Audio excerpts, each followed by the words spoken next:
Good afternoon, everyone. It's really my sincere pleasure and honor to be able to introduce today's keynote speaker. I think it's more than a little ironic that as we sit here on the 15th anniversary of the Energy Fair, which was founded in part in response to Gulf War I and Papa's Bush efforts to go to war for oil, that we sit here today at war once again for oil. Of course, that's not a message that easily translates through the corporate-dominated, corporate-owned limited media. Thankfully, we have people like Amy Goodman and Democracy Now! On the airwaves and on TV, broadcasting truth so that we find out what's really going on in Washington and with our government.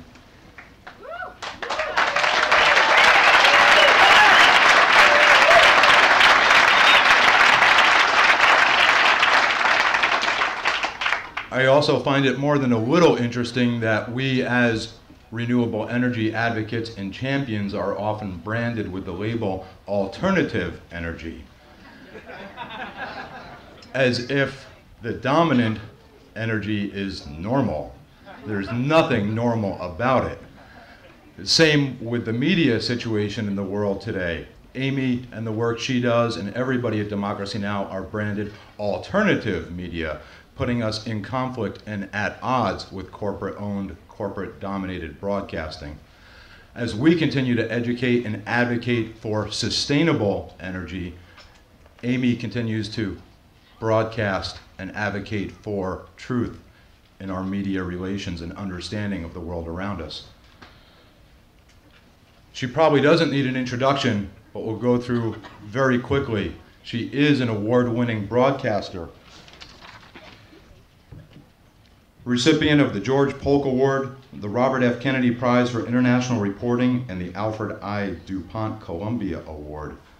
Democracy Now! Was started in 1996, originally broadcast on 16 stations, and is now picked up by over 226 media outlets across the country.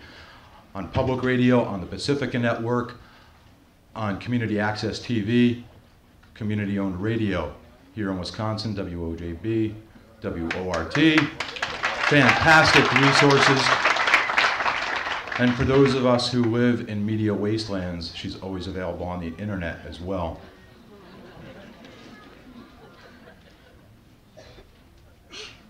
Amy will be here afterwards signing her book. For those of you who haven't seen it, it's The Exceptions to the Rulers, Exposing Oily Politicians, War Profiteers, and the Media That Love Them. I encourage you to stick around, get a book signed, meet with her, talk with her. If you buy 2 books, we'll be getting the Indie Media War and Peace Trilogy, which exposes the biased reporting of the war leading up to the situation that we're in now. Please join me in welcoming Amy Goodman.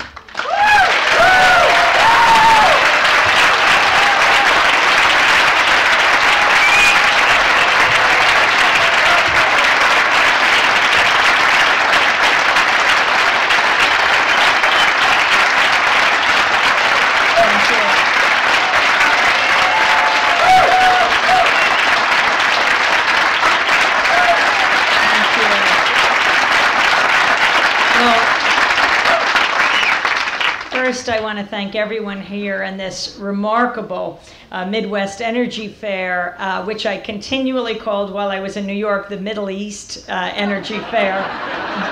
Jeremy, our producer, kept correcting me. He's going, no, no, it's hard to readjust here. Democracy Now! Is broadcasting on more than 220 radio and television stations around the country, Pacifica radio stations and affiliates, increasingly on NPR stations where we're beating Morning Edition and All Things Considered hands down in fundraising.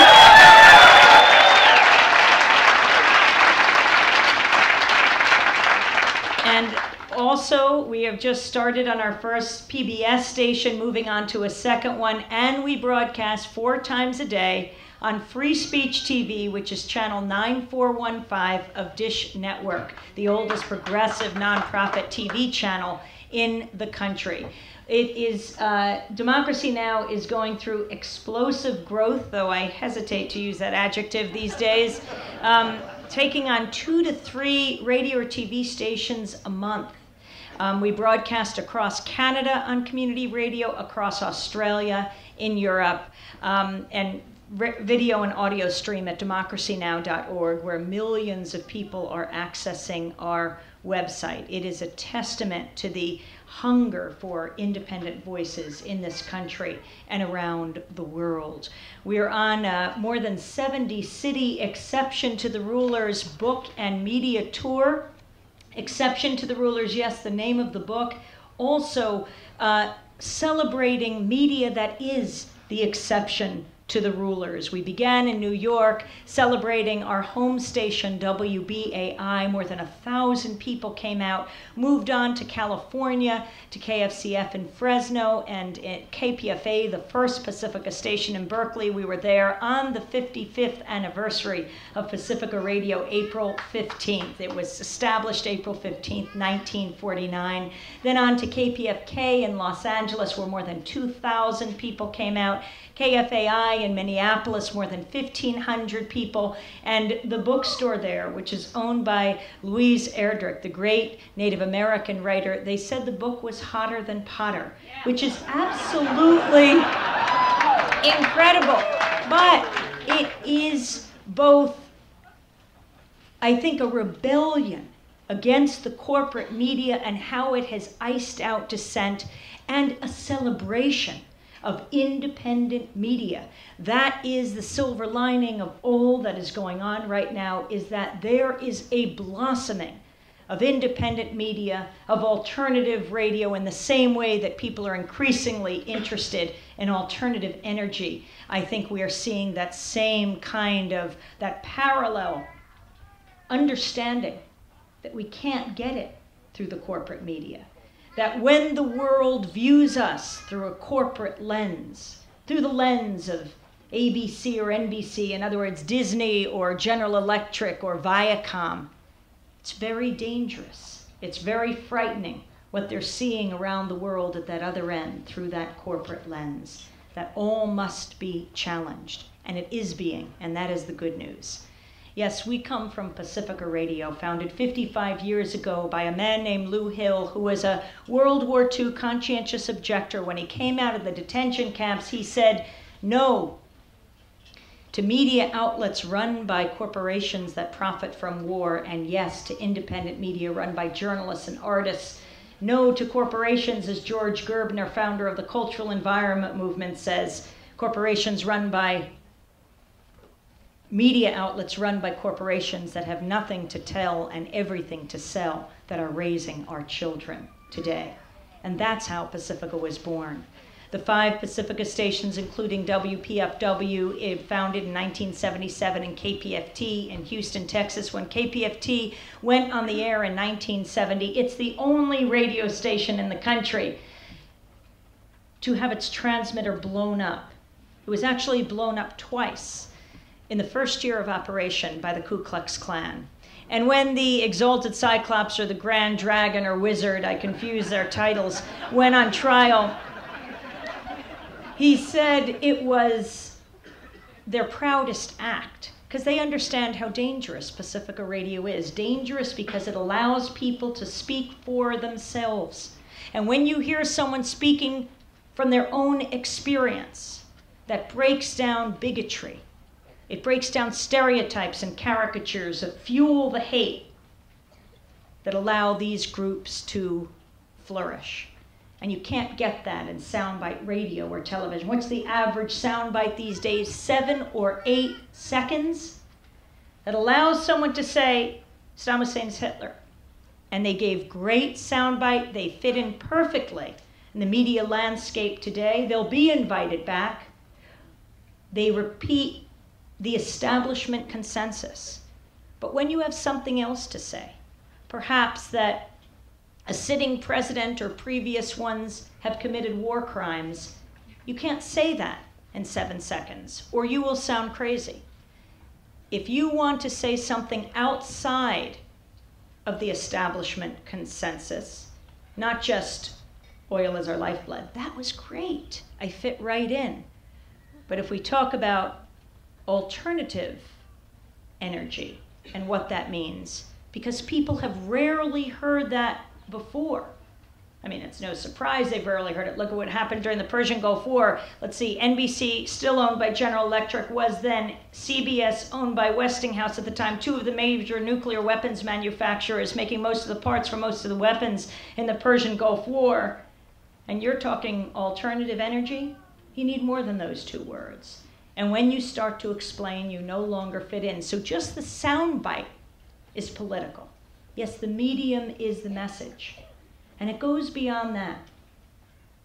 When you have an administration today that is demonizing whole populations, think about the vulnerable in this country today: African Americans, Arab Americans, Muslims, Muslim Americans, people of South Asian descent, the most targeted populations. We need to hear from them. Not just others describing their experience. You know how the media works now? You've got this small circle of pundits who know so little about so much. And we see them continually on all of the networks. I used to wonder, how do they run so fast from CBS to NBC to ABC to MSNBC to Fox and then to CNN? How do they do it? And then I've decided they don't go anywhere. They sit in a room and they just change the logo, NBC, CBS, ABC. But no, mainstream America is so much larger than that. And all the groups that I've named are a part of mainstream America, and we need to hear them speaking for themselves. Because when you see the pictures right now at Abu Ghraib, the pictures of torture, it didn't just start when the first low-level soldier laid a finger on that first Iraqi prisoner. No, it started well before that. These people, unfortunately, just average Americans who somehow thought that they had permission to do this. And it turns out, yes, it goes right on up the chain of command, right on up to the War Secretary, Donald Rumsfeld, Vice President Cheney, Cy Hirsch doing so much, the New Yorker correspondent, the independent reporter who you hear on Democracy Now! Quite frequently, a place he says he considers his home, the Pulitzer Prize-winning reporter Seymour Hersh, who broke the Abu Ghraib torture scandal story. But it goes right on up. Why the president and the vice president were saying that these people are not even prisoners of war because they don't want to be held to the standards that prisoners have to be treated by. We see the latest horror on television, the beheading of the military contractor that took place in Saudi Arabia, wearing an orange jumpsuit. Why? Well, the people, the thugs who held him were sending a message. We're going to treat them like you treat us. Well, the United States government has made the soldiers, the foreign contractors, all extremely vulnerable when they say, we have different standards for the other, for our hostages. That makes people around the world very angry. It is horrifying when they do it, like we have seen on television, on the web, and it is horrifying when we do it. And it all has to be stopped. We have to say no to terror.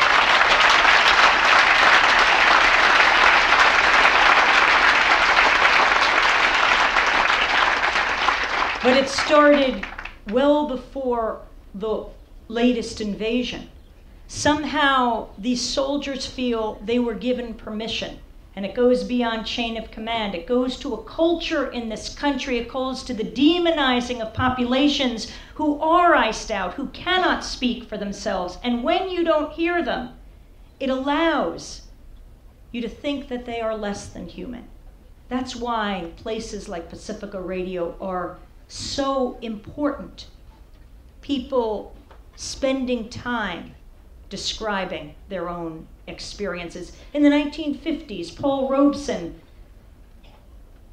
whited out from almost every public space in this country, except a few black churches, knew he could be heard at KPFA, Pacifica. James Baldwin, the great writer, civil rights activist, debating Malcolm X on the effectiveness of nonviolent civil disobedience, the lunch counter sit-ins broadcast over the airwaves of WBAI. The Pacifica Archives has the largest collection of recordings of the great civil rights activist Fannie Lou Hamer. It's all of our history, a history of the grassroots movements in this country of the last half century. And that's what all media should be, giving historical context to what is happening today.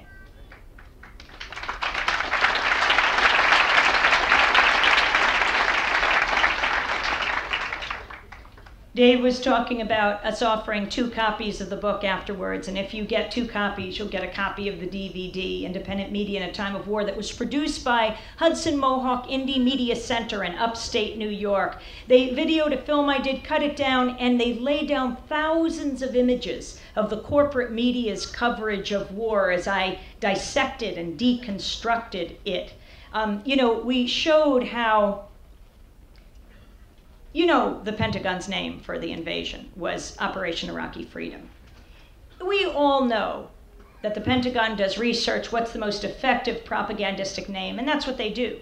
But for the media to adopt the name that the Pentagon gives the invasion as the name of their coverage, and I'm not just talking Fox, I'm talking MSNBC, NBC, CNN. These are very serious issues. And then you have the morning or the evening that the bombs started dropping, what the anchors of NBC and CBS were saying. People like Dan Rather and Tom Brokaw. Dan Rather saying, "Good morning, Baghdad," as the bombs were dropping on Iraq. And Tom Brokaw, NBC anchor, saying on that night, March 19, 2003, "We don't want to destroy the infrastructure of Iraq because we're going to own that country in a few days." You put those together, Operation Iraqi Freedom. You know that the first name the Pentagon was going to give the invasion was Operation Iraqi Liberation, but they realized the acronym OIL, and so they came up with something else, that according to counterpunch.org. But you put together Operation Iraqi Freedom, the name of the coverage of the networks, what these anchors and reporters were saying, and you have to ask, if we had state media in this country, how would it be any different? And that all has to be challenged because they're using our property. They're using public property. Yes, NBC, ABC, CBS. They may be private corporations, yes, but they are using the public airwaves, just like Pacifica, NPR, and PBS. And you look at how they have misused them. Fairness and Accuracy in Reporting did a study the week leading up to and after Colin Powell gave his address to the UN Security Council. Push for war, February 5th. Such a critical time, right before the invasion. Public opinion being formed, as Noam Chomsky saying, manufacturing consent for war. 4 major nightly newscasts, NBC, ABC, CBS, and PBS NewsHour with Jim Lehrer. There were 393 interviews done around war. Only 3 were with anti-war representatives. 3 of almost 400 That is not mainstream media. It doesn't represent mainstream America, where more than half of the people in this country at that time were opposed to the invasion for more inspections and diplomacy. I call it an extreme media. It all has to be challenged, and it is being. People are doing it all over this country. The weapons of mass destruction not being found has laid bare not only the administration's lies, but the media acting as a conveyor belt for those lies. There's a reason why 57% of Americans still believe the US found weapons of mass destruction in Iraq. It's not because Americans are stupid. It's because they are good media consumers. For a year, all of the networks repeatedly said there are weapons of mass destruction. You go away for a second to the bathroom or to get something out of the refrigerator, and suddenly they're saying, no, it's not true. So you might miss that moment. And it's not only the networks, it's the paper of record. It's the New York Times. Such an egregious violation of what it means to be a journalist, what the New York Times fed us over the last year. We have a chapter in the book, Lies of Our Times, in the exception to the rulers, that goes through just what the New York Times did and how egregious it was. You know, in the last few weeks, the box on page 810 buried that said, note from the editor, the Times in Iraq, and it went through some of their front page stories, said maybe we got it kind of wrong. I was actually thinking of maybe we should go after them for plagiarism, because this chapter went through all those stories they started to name and say maybe we got it a little wrong, maybe we should have checked a little further, maybe the unnamed sources were a little... Well, these are the stories of National Security Correspondent Judith Miller that she wrote alone or with others at the Times, and it goes right up the chain of command because, of course, the editors approve it, and they matter. We all know about Jason Blair, that young reporter who plagiarized and wrote lies, and the New York Times did a 5-page, full-page spread on him before he was forced out and explained what he had done wrong. I care a lot less about the Jason Blair affair than about the Times coverage of the Bush-Blair affair, because those lies took lives. Just ask military families who've lost loved ones in the Gulf, not to mention Iraqi families. Let's look at how it worked, the disinformation two-step between the government and the media.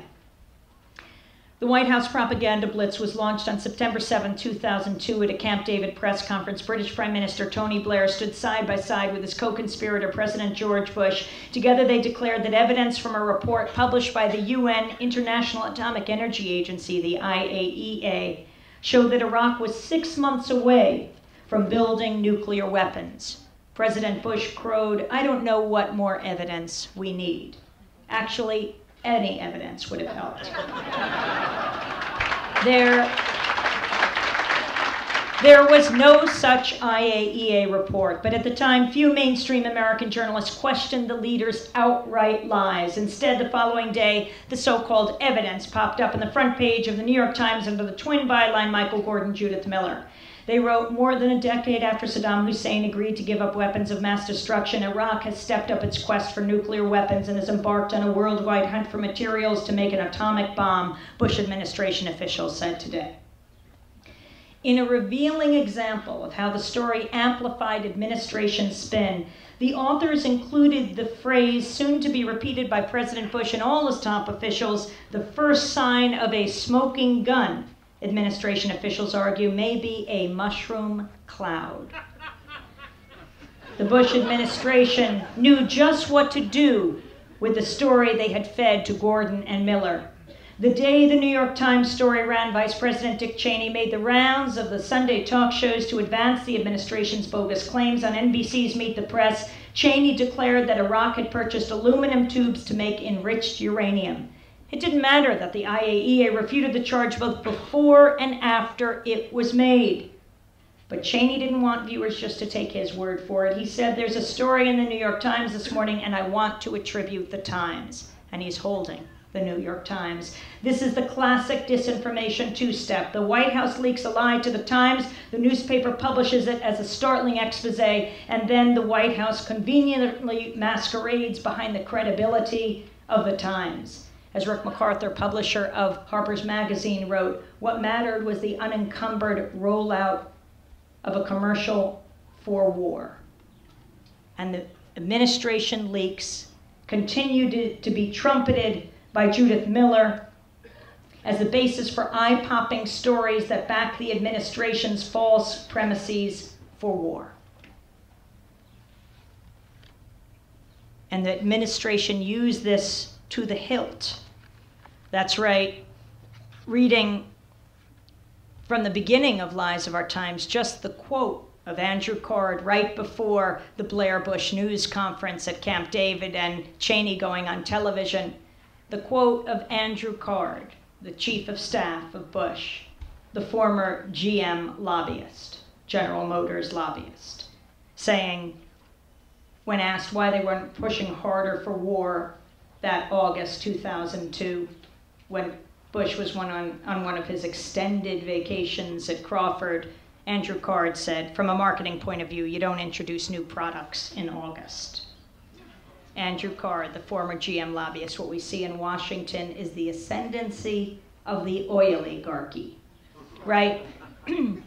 You've got George Bush, the failed oil man, bailed out in the beginning of his failed oil career by one James Bath, representing the brother of Osama bin Laden in Texas, bailing out his small oil company in Texas. The Bush-bin Laden relationship goes way back. And then you've got Vice President Dick Cheney, former head of the largest oil services corporation in the world, Halliburton, making a killing off the killing. And despite what Vice President Cheney said, funny, I should confuse them. Despite what Vice President Cheney said, that he has no connection to Halliburton, he is still receiving what most Americans would consider vast sums of money every year from Halliburton. And then you've got Condoleezza Rice, the National Security Advisor, who was on the board of Chevron for more than a decade.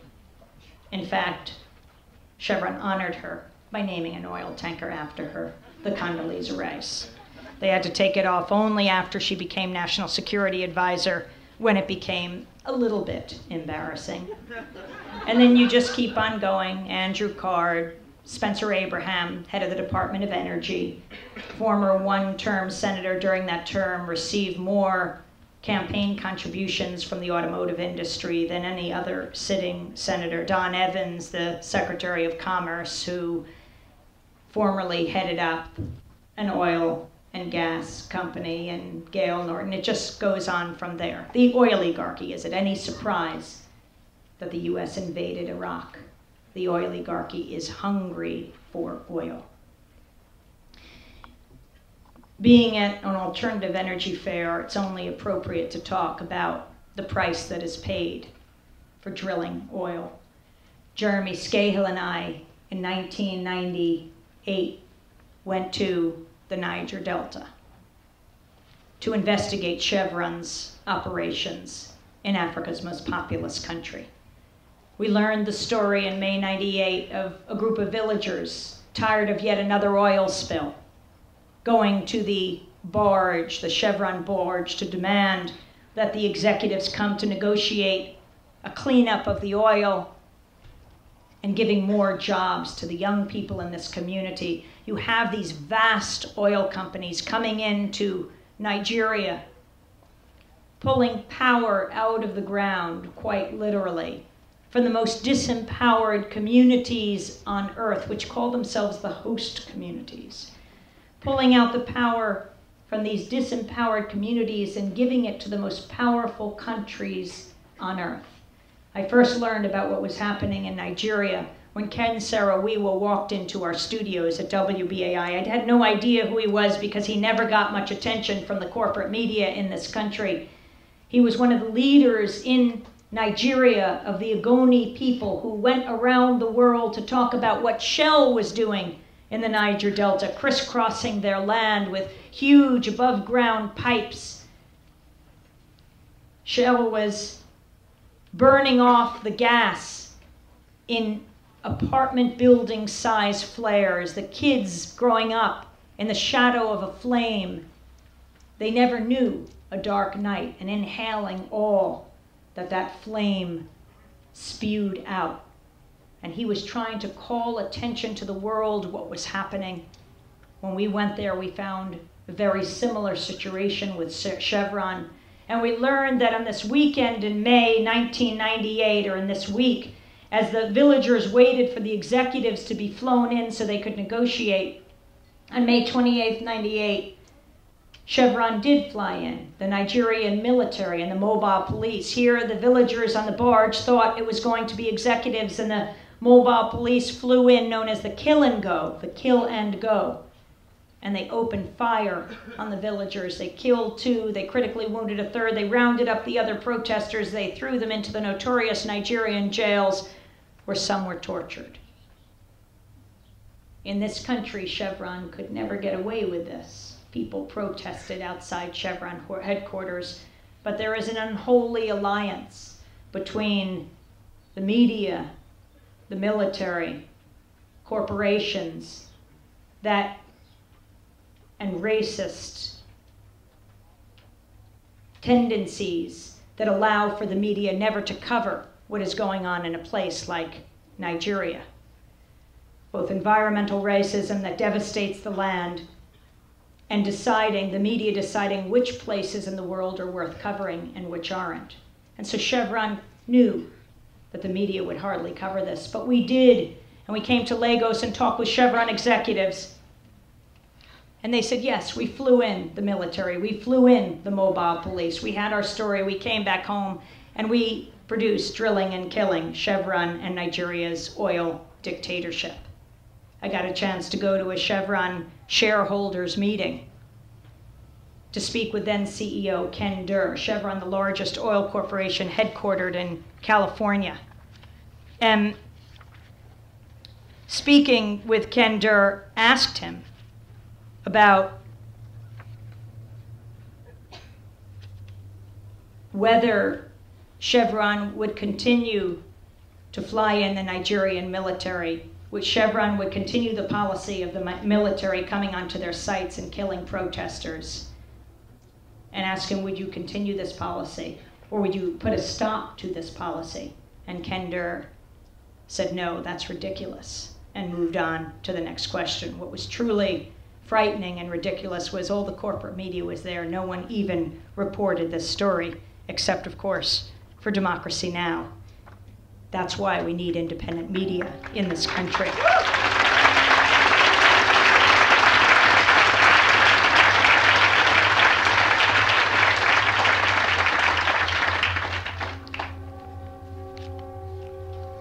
Oil is the source of so much pain.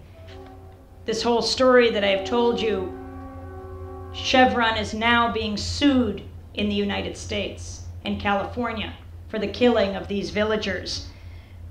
A lawsuit spearheaded by a Nigerian lawyer named Oronto Douglas, who was one of the lawyers for Ken Saro-Wiwa, that remarkable man who spoke out for the Ogoni people.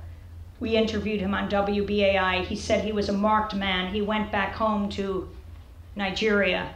He was arrested, as he said he probably would be, and he was executed by the military regime in Nigeria that had been so shored up by corporations like Chevron and Shell on November 10, 1995. Oronto Douglas's lawsuit now against Chevron for the killings in Elijahland, the place we went, is slowly moving through the courts in California. Years after the Chevron-backed murders, he hopes justice will finally be done. Yes, Chevron removed Condoleezza Rice's name from its oil tanker to eliminate any unnecessary attention after she became National Security Advisor. In late 2003, President Bush put her at the helm of the Iraq reconstruction efforts, armed with Bush's May 2003 executive order that legally immunizes oil companies doing business in Iraq from any consequences for abusing human rights or polluting the environment. Rice doesn't have to worry about any similar lawsuits against her corporate friends who are operating there. The Iraqi people, on the other hand, have a great deal to worry about. We have to remember what happens when we rely so heavily on oil. Those images that Ken Saro-Wiwa and so many others have brought us, and the organizations that fight against the U.S. reliance on oil, why this remarkable fair is here, remembering that image of the blood in an oil tank, that image when you go to your gas tank and you put when you fill your tank, think about that price that is paid for every gallon of oil that you use. It's why what you're doing here is not just a great thing and a great, beautiful weekend, but it is actually a matter of life and death. You are making an enormous difference. Every little act we engage in this country has a ripple effect all over the world because we come from the most powerful country on earth. We come from a country that consumes more resources than any place on earth. And anything you can do to turn that around and to shore up communities around the world just by turning it around here at home is known all over the world. And it's why people care about what Americans do. Years ago, I was interviewing a woman from Guyana about the effects of corporate globalization. And at the end of our conversation, I said, "Thank you very much. We're now moving on to a discussion about the US elections." And she said, "And I'll be joining you for that discussion." I said, "Actually, we have other guests for that discussion, but thank you so much." And she said, "I will be one of those guests." And I said, "Why?" And she said, "Because I believe that everyone in the world should get to vote for President of the United States."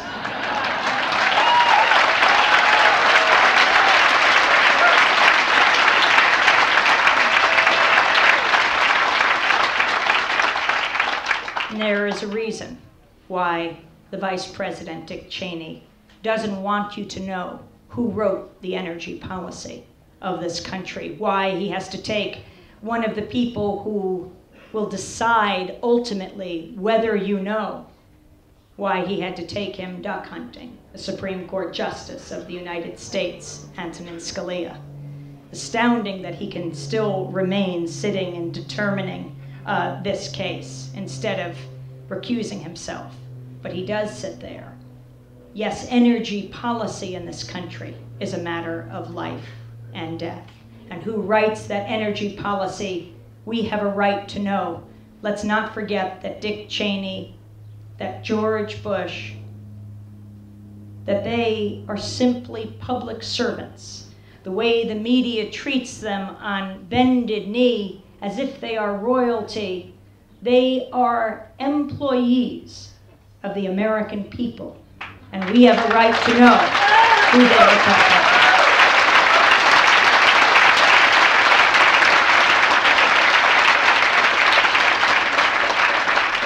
And people can do all sorts of things. You can make an enormous difference. Media activism counts right now like no other time. I'll go back to the time, well, that this fair was established right after the Persian Gulf War. Some of you may have heard the story, the Sally Jesse Raphael show. How many of you have heard me tell this story? The story of what it means to when people decide that they want an issue to be aired. There is such thing as trickle-up journalism. When the mainstream, the corporate media, hears something from independent media and decides to follow up. It happened one night. I was on WBAI railing against the bombing of the cradle of civilization, Back to the Cradle. And we got a call. It was during fundraising drive. No more important time than a time of war and invasion to have independent media. People were calling in, supporting WBAI, supporting all community radio, and I hope you support yours. I hope you go in and help answer phone calls. A volunteer ran in and said, "The Sally Jesse Raphael show is online." I said, "Yeah, right. I do think volunteers are the heart of community media. I just thought she was hallucinating." But anyway, just to appease her, I picked up the phone, and sure enough, there was that producer saying that she had been listening in her limousine. I guess the chauffeur had turned on the program. And she asked if I would come on the Sally Jesse Raphael show in 2 days to talk about my opposition to war, that they were going to have a debate on that show. You know, the talk show that millions of people see or saw every day, mainly women. They have a huge effect if only they talked about important issues. And some producer had decided, had somehow convinced Sally to do this. And so I thought about what to wear. Whether to dress as a man, dressed as a woman, masquerading as a man, pretending to be a woman. But anyway, I figured out what to do, and I went on down to the show, and they kept us in 2 green rooms, right? The green rooms aren't quite the same as what's going on here at this fair, but one was for the pro-war women, one was for the anti-war women. We weren't to meet till we went out on the stage. The producer came back, said, I want you to duke it out on the stage. I want this show to be fireworks. She said, I want to prove that this kind of program can get ratings that all the others do. Here was a young producer who was trying to make a difference. It doesn't matter if you work inside or outside the system. What matters is that you're making a difference. And if you feel that you are, no matter how painful, stay there and do it. And I thought she was onto something. So we went out on the stage, the 6 of us. The 5 other women, 3 for, 2 others against the war, were all military. And the music came up, the lights came on, Sally came out, and she immediately handed her microphone to a woman in the audience who said, I'm concerned about Saddam Hussein's biological and chemical weapons. To which the guest next to me, Dr. Yolanda Hewitt-Vaughn, who is an Army captain trained as a doctor, said she was trained to save lives, not take them, and so she was refusing to go to the Gulf. Said, I share your concern, but I think it's also important to point out that we have chemical and biological weapons right here in the United States. And before she could get out the word States, Sally whirled around. She came barreling down the aisle. She started shouting, you be quiet, this is my show, you shut up or you get out. And here was Dr. Yolanda Hewitt-Vaughn. I mean, Sally was coming down at such a velocity.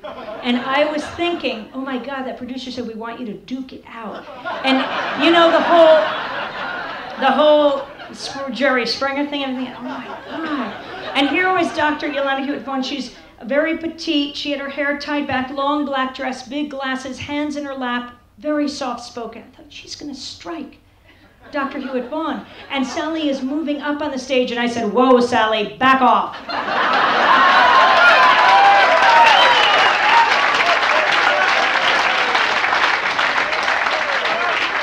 And of course, well, they had told us to invite our friends. I brought people from BAI. They were in the audience. They started chanting, free speech, free speech.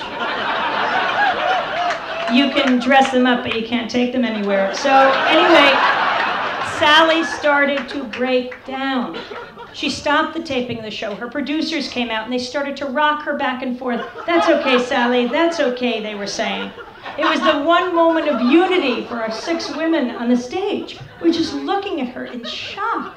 I mean, could you imagine if this one woman making this minor anti-war point could affect, it was as if Sally had never heard this view before, could affect her this profoundly. Could you imagine if this view were occasionally heard on television, what it could do to this whole country or the world?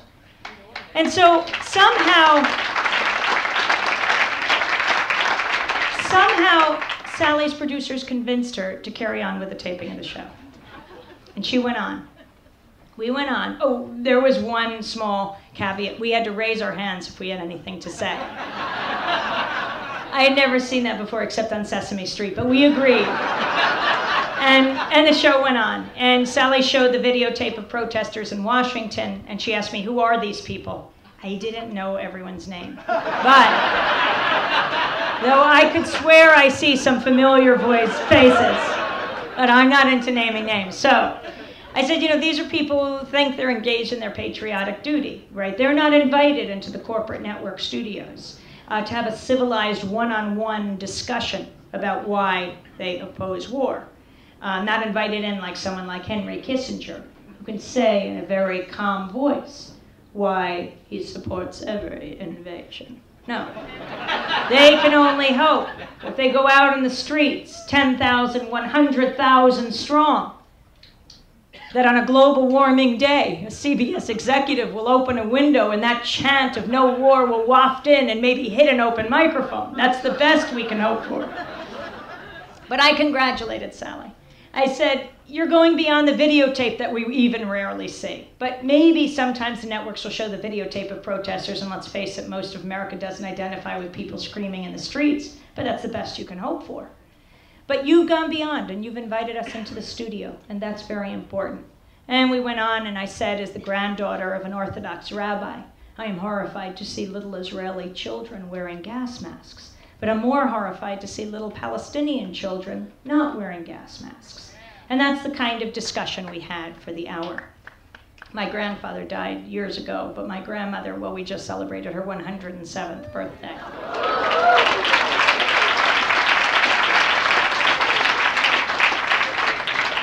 So the show ended. The cameraman gave me the thumbs up, went back to BI. They said it would air in 2 days, so we waited the 2 days, and the show didn't air. And so I called up, I said, what's up? They said there was a problem with the syncing of the sound and the video. And I said, oh, right. I was thinking of that cameraman giving the thumbs up. He didn't seem concerned. And they said, we'll have you back sometime. I said, oh, really? And when would that be? Thinking about how many bodies later, right? We're in the midst of the bombing of Iraq. And also I said, you know, it's not true because Dr. Yolanda Hewitt-Vaughn will be in jail. She was court-martialed, sentenced to 3 years in prison. We were in St. Louis recently, celebrating KDHX and DHTV, Community Radio and Television there that broadcast Democracy Now! And a young man came up after when I was signing books, and I wrote, Dear, I said, who should I write this to? And he said, Emiliano Hewitt-Vaughn. This was Dr. Yolanda Hewitt-Vaughn's son. She had 3 small children at the time, her husband raising them alone while she was in prison.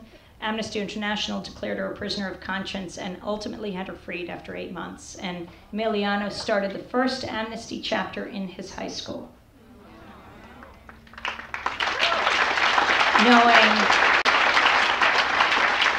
Seeing what a difference a small group of people can make. They had freed his mother, and he thought maybe he could free someone else's. As Margaret Mead said, never doubt for a moment that a small group of people can change the world. Indeed, it's the only thing that ever has. And so I said to the producer, you know, it's not going to happen. We're not going to get back together again. You're not going to do this show. Where did you learn that there was a problem? She said, Chicago and Minneapolis called. They'd been sent the videotape, and they said it was unusable. So I called those stations. I asked for the operations director. They said it had been recalled from New York, which is, of course, what I had suspected. So I called back, said, the jig is up. I'd like to speak to the executive producer now. They said he's a very busy man. So people kept calling in BAI, and this is the power of media activism. I said, don't call us. I don't know why they're not airing. Call the Sally Jesse Raphael show. You can ask them. And they got hundreds, if not thousands, of calls. I met a producer years later in an elevator, and she said, oh, my God, those people shut down the Sally Jesse Raphael show for 2 days, she said. Just those phone calls. All I know is that 2 days later, I got a call from a frantic high-level producer who said, the executive producer would like to speak to you now. I said, I'm a very busy woman.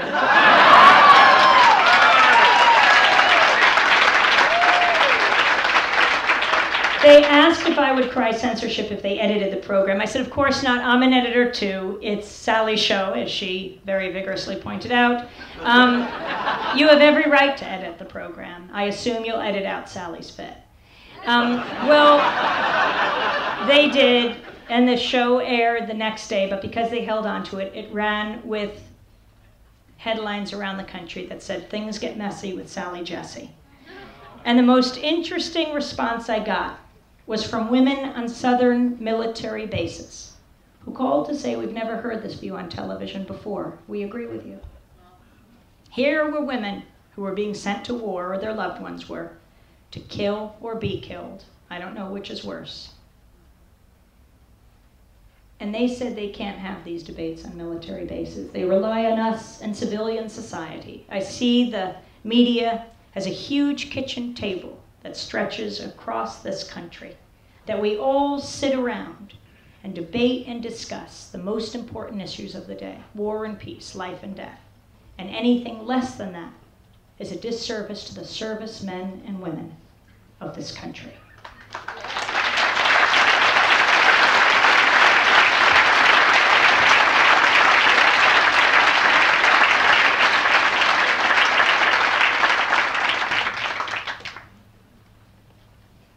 I always, in every talk about Timor, East Timor, because it is both a story of horror, but ultimately a story of hope.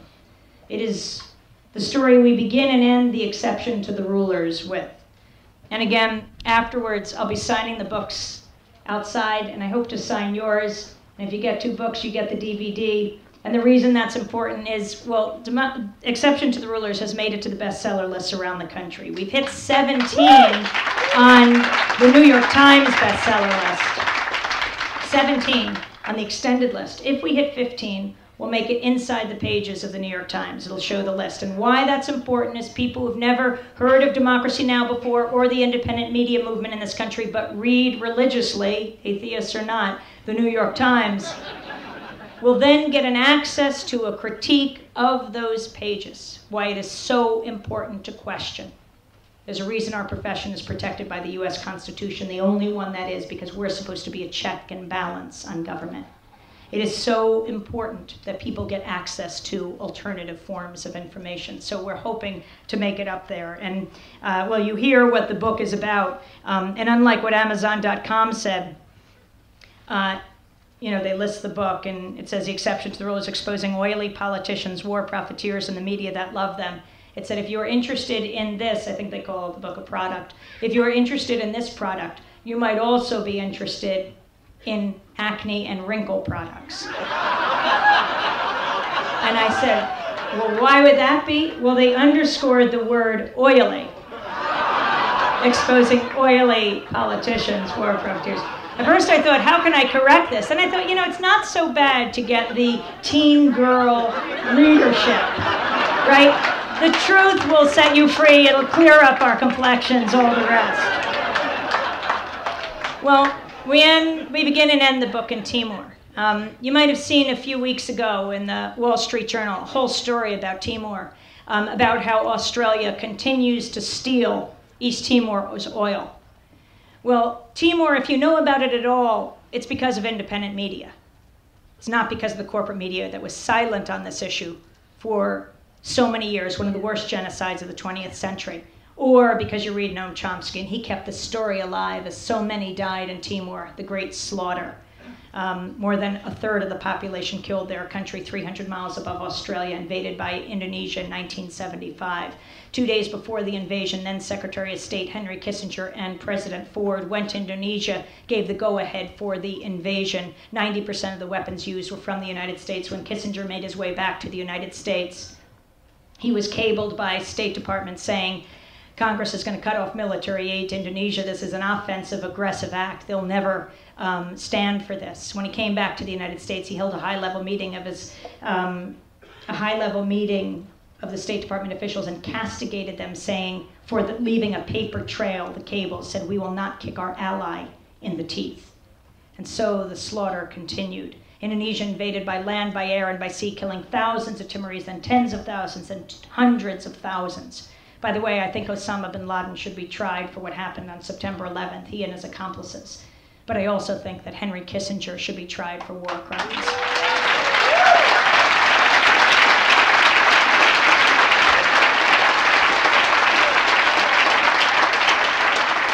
And so Indonesia closed East Timor to the outside world and just proceeded with the killings. In 90 and 91, I got a chance to go to Timor with my colleague Alan Nairn, great investigative reporter.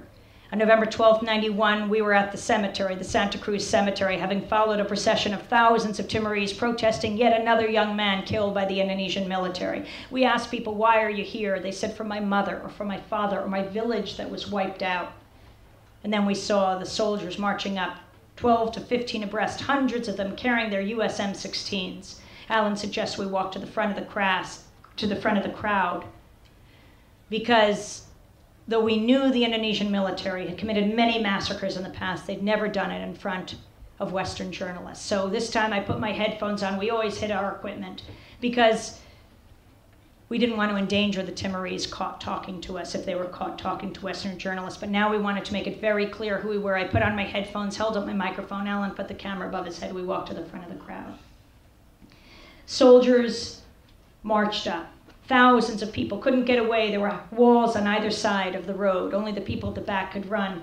The soldiers marched up. There were women in traditional Timorese garb, girls in their Catholic school uniforms, boys in their school shorts. Soldiers just kept marching. People got very quiet. 12 to 15 abreast, they rounded the corner. And without any warning, without any hesitation, without any provocation, they swept past us and they opened fire on the crowd, gunning people down from right to left. They threw me to the ground, beating me with their rifle butts and their boots. Alan threw himself on top of me to protect me from further injury, and they took their US M16s like baseball bats and they slammed them against his skull until they fractured it. Others of the soldiers were just killing everyone around us. They then put the guns to our heads, firing squad fashion, a group of these soldiers, and they were shouting two things: politique, because to witness something like this was political. That's our job, to bear witness. And they were shouting, Australia, Australia. We knew what had happened to Australian journalists covering the invasion. There were 6 Australia-based journalists in 1975 in the events leading up to the invasion. 5 of them the Indonesian military caught. They lined them up against a house and they executed them. The 6th one, Roger East, reporting for the World from Dili, the capital of Timor, from a radio station there. They dragged him out, and as he shouted, "I'm from Australia," they shot him into the harbor.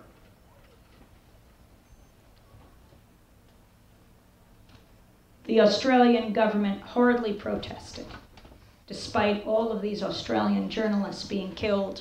We believe because, well, years later, Australia and Indonesia signed the Timor Gap Treaty, dividing up Timor's oil between Indonesia and Australia. Oil is the source of so much pain.